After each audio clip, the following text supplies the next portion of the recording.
eso es un ruido.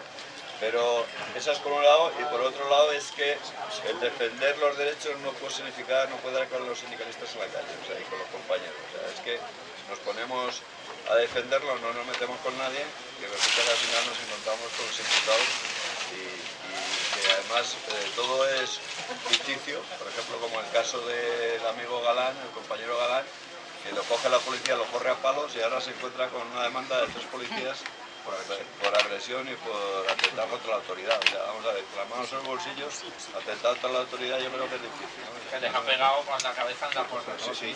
Sí. Entonces, esos 3 bloques queremos que explicaroslo para que lo podáis ver y a ver qué margen de maniobra tienen las cuestiones, pero son súper importantes. Primero, como decía, la sentencia es una farsa, o sea, han creado una farsa porque no es aplicable. O sea, tú dices que entren a trabajar, pues como en los pueblos entran a un corral, o sea, entra la gente ahí adentro y ahí no hay nada, no hay un proyecto industrial, no hay nada que hacer porque llevan desde septiembre y no se ha hecho nada. Y esto, una cuestión de buena fe solamente tiene una cuestión, y es plantear abiertamente que es un proyecto industrial. Esto no es un proyecto de fabricación, ¿vale? Pero ¿es un proyecto industrial? No, tampoco, porque no existe. O sea, vamos a ver, o sea, lo han montado ahí, han hecho una frase que es la frase del COI y le han añadido lo del I+D, que sabemos que el I+D son las tropelías más grandes que se pueden hacer, porque al final el I+D más I no existe. O sea, al final, ¿qué va a hacer el I+D más I en un almacén que no hay nada más que Coca-Cola y pasada de fecha? O sea, no tiene ninguna lógica. O sea, por tanto, además, no tiene lógica y lo venimos denunciando desde el principio. A ver, sigo diciendo unos datos que pueden tener una variación arriba o abajo, pero el 66% de los datos, o sea, que hay ahora mismo, o sea, perdón, de las ventas que hay en España, estoy hablando de toda España, no estoy hablando de Madrid, el 66% de la venta va directamente desde fábrica a plataforma. El 66%. El 20% va desde fábricas a distribuidores locales, que estamos hablando del 86%. Y el 14%, ese que hay desde el 86 al 100, ese 14% es la distribución, la pequeña distribución, que es la que hay en Madrid, o la que hay en Barcelona, o la que hay en Málaga, o sea, que al final es, digamos, lo que queda de cara al cliente, al pequeño cliente que le sirven todos los días, ¿vale? Y entonces, con esas cifras, una fábrica como esta, que fabrica más de 120 millones de cajas, y en el almacén que tenía esta fábrica lo ocupaban 60 personas en los periodos más altos, ¿me quiere explicar a mí alguien qué almacén va a sujetar 230 personas? ¿A qué? ¿Para qué? O sea, vamos a ver, si no fabrica nada, y antes fabricando 120 millones de cajas, había entre 40 y 60 personas en el almacén logístico, ¿a dónde se van a mantener 230 personas sin fabricación? Es imposible, no hay posibilidad. Por tanto, la audiencia, la justicia, el Supremo, quien corresponda, tiene que sentirse engañado o digamos, él solo con su actuación ha ido a que engañen a los trabajadores, pues no, si no, no es posible, porque no ahí está el proyecto no está, los trabajadores llevan desde septiembre ahí adentro y no tienen nada que hacer. Lo único que pueden hacer es destapar alguna botella para tirarla, porque al final tienen que tirar en un sitio donde ecológicamente y esto viene en consonancia, que no es viable de ninguna de las maneras. Segundo, que la audiencia no puede o no debe autorizar una cosa que al final se convierte en un fraude. Y además hay otro tema que con Pablo lo hemos hablado una vez, lo hablamos ahí en Bruselas y lo volvemos a repetir. O sea, a Madrid vienen todos los días entre 300 trailers a Madrid, todo lo que son Madrid y sus alrededores, y al final la huella de carbono, donde ellos están tan preocupados con todo eso, resulta que es otra mentira que también se le siguen manteniendo, porque al final en lo que es la distribución capilar, que es la pequeña distribución, lo que han hecho es que le han puesto a un camión una pegatina que pone camión ecológico. Yo no sabía que un camión se convierte en ecológico porque le ponga una pegatina. Pues eso es lo que han hecho. O sea, es que encima además se están tomando el pelo a todo el mundo. O sea, entonces, esto es una de sin razón. O sea, luego, aparte de eso, otra de las cosas, de las cuestiones que están haciendo es intentar humillar, primero criminalizar a todos los trabajadores de este movimiento, que están intentando criminalizar todo de alguna manera, por un lado, y segundo, están tratando de humillar a los trabajadores, humillar a sus representantes, porque están actuando de una forma que lo que están haciendo es obviando. O sea, vamos a ver, tú no tienes que sentir impotencia porque no hay una negociación, porque no tienen nada que negociar. No puede ahí hablar, no puedes hablar porque ¿de qué hablamos? Si al final no hay nada encima de la mesa. Entonces, esa buena fe que ellos dicen que hay buena fe, ¿a dónde está la buena fe? No tiene ningún sentido. Estamos hablando de cuestiones claves.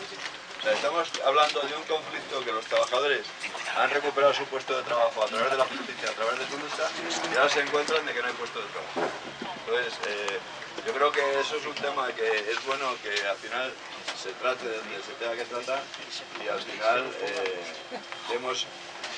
bueno, Juan Carlos ya le conocéis todos, ¿no? Yo creo que muchas A que le vienen todas las... no hay proyecto industrial y además una de las salidas que nosotros le planteamos a ellos es que abrieran 3 líneas y con las 3 líneas dentro del proyecto industrial que tienen hacer una especie de acople para que pudieran producir y funcionar el almacén. O sea, vamos a ver, un sumatorio. Vamos a ver, si un almacén no le podéis mantener con 230 personas porque es imposible, o sea, lo que hay que tratar es de darle salidas. Y una salida sería lo de las 3 líneas, que por ejemplo de latas o 4, que no estamos hablando de 3 o de 4 las que se pudieran plantear para que la gente produciera, porque el almacén, o sea, la producción está ligada con el almacén, con las carretillas que ahora dicen que son novedades las que han puesto en Noruega y resulta que aquí llevan 8 años. O sea que al final está ligado lo que es el silo, está automatizado todo y entonces eso se podría dar la salida en ese momento. 3 líneas De 3 líneas de producción de latas, que eso es un ejemplo. son como 3 líneas de productos. No, que fabrican latas, solamente latas. Ahora hay 11 líneas ahora. Ahora tenemos 11 líneas en la fábrica.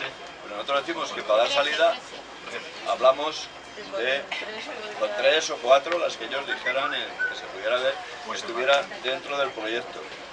Estamos hablando del proyecto industrial. Pero es que el proyecto industrial no existe. Es un proyecto industrial, como digo yo, que está ahí virtual y es como el que juega al Monopoly, que va poniendo las casas donde él quiere y las va comprando donde le da la gana. Pues aquí lo están haciendo con los trabajadores allá adentro.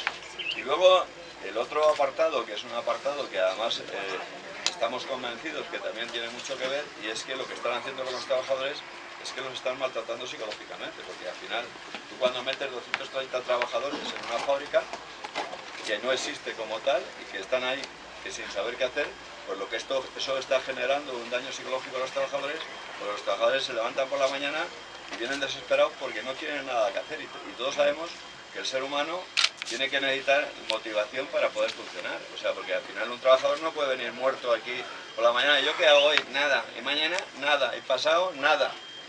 Y entonces eso legalmente tiene que entrar por algún sitio, o sea, no se puede tener a 230 trabajadores ahí en un campo de concentración, que esto es un campo de concentración de la forma que está definido ahora mismo. Lo único que pasa es que no hay verdugos para pegarlos, pero sí para someterlos al tema psicológico de tenerlos ahí tirados como si fuera un cepillo. Entonces eso es un tema que yo creo que se tiene que abordar y se tiene que hablar y empezar a hablar, porque este conflicto sí es una novedad en cuanto a la lucha, en cuanto a los logros, pero sí también está derivando en una cuestión peligrosa, que no podemos tener trabajadores aquí que se vean forzados, porque al final no solamente ya el daño psicológico que les hagan aquí dentro, sino que los están tratando de destruir por tenerlos ahí para que no valgan para nada, para como seres humanos paguen un poco lo que han hecho, la lucha que han llevado a cabo. Yo creo que ese es un tema que se tiene que afrontar y se tiene que discutir, porque es muy peligroso y una empresa con todo el poder que tenga y todo no puede hacer eso de ninguna de las maneras.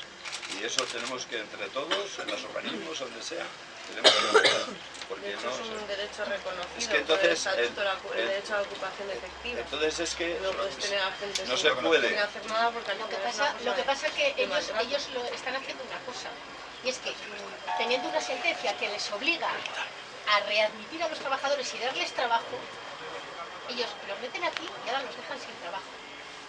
sea, es una Para perversidad. justificar Claro, lo que de para posterior. justificar mañana que los van a echar. O sea, es una perversidad Pero- de tal calibre. O sea, es el mobbing o el acoso o la...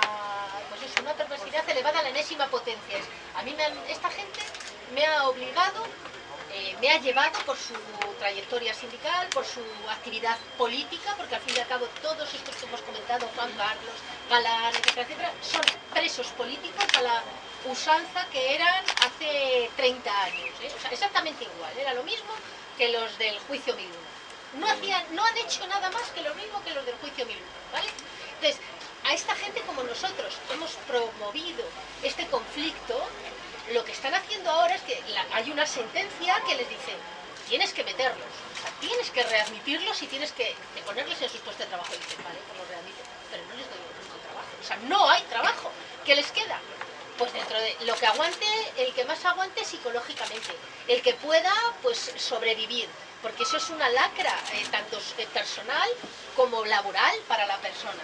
Y entonces, ¿qué sucede? Pues que al final acaban oyéndose o enfermos, como está pasando, o despidiéndolos, porque dicen ya no hay trabajo.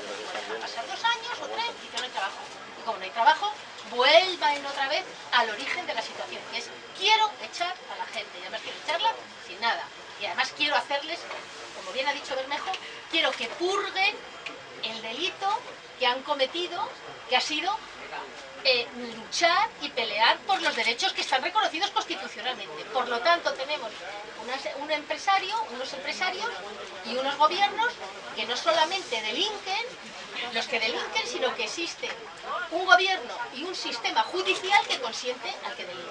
Porque yo, aquí y en cualquier otro sitio, digo públicamente que todo esto no existiría si el Poder Judicial no estuviera tan sumamente maleado como está ahora mismo. Porque si los jueces fueran honestos, estas cosas no pasaban. Hubiera pasado tan simple y llanamente como por pedir en la Audiencia Nacional y en el Tribunal Supremo, dígame usted cuál es el proyecto que tiene. Y esto se habría acabado.